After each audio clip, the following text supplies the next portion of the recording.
বলো তো? এই তো কেবল মানে আমি যখনই রাত্রেবেলা ভাবি একটু লাইভে যাব ঠিক ওই টাইমটাতে নেটের এত প্রবলেম হয়, মানে লাইভে বেশিক্ষণ থাকতেই পারি না।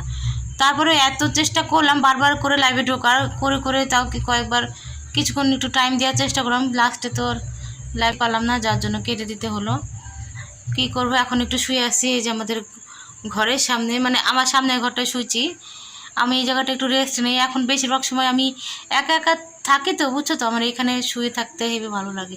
এখানে শুয়ে বসে থাকি, একটু মোবাইল টোবাইল দেখি, অনেক কথা মনে করি এই জায়গা এই ঘরটা, বুঝছো।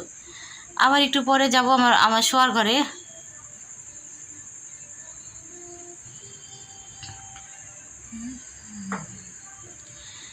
শুয়ে আছি এখন।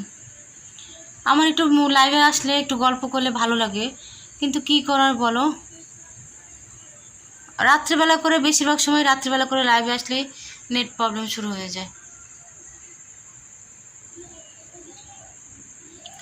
মনটা ভালো না, ভাবলাম একটু লাইভে বসে বসে কথা বলি, আর কি হবে। মনও ভালো না, সময়ও সাথ দেয় না, বুঝছো, যার কারণে লাইভে আসলেও আমার নেট প্রবলেম শুরু হয়।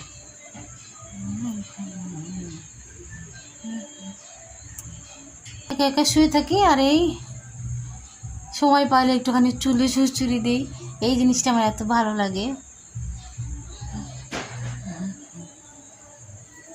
একা একা থাকলেই এইটা করি, সুসুই দিতে ভালো লাগে। এটা কার না ভালো লাগে আসলে, মেয়েদের চুল একটু বড় বড় হয় তো, কখন আমার বোঝা যায় বলো তো, যখন একটু পাখা টাকা চলে চুলগুলো এসে সামনে যখন পড়ে, তখনই সেই সুসুইটা ফিল হয়, তখনই মনে পড়ে যায় একটু সুসুরি দিই তো, আর তখন এই সুসুই দিতে শুরু করে দিই, হেবি মজা লাগে, বুঝছো। আশপাশে গান হচ্ছে, ওইদিকে একটা অনুষ্ঠান বাড়ি, গান হচ্ছে, এর জন্য হয়তো আওয়াজ হচ্ছে। লাইভে ঢোকার চেষ্টা করলাম, হচ্ছেই না, লাইভে যেতেই পারছি না, মশা হচ্ছে। ওই ঘরে যাই, কারণ এখন পাখা টাকা চলছে না তো, আর এইদিকে জানলা মানলা খোলা, মশা কামড়ায়। ওই ঘরে যাবো, তারপরে শোবো এখন।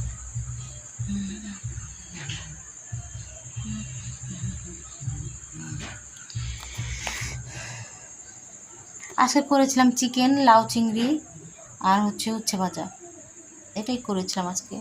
খাওয়া দাওয়া হয়ে গেছে, আর যেটুকু খাবার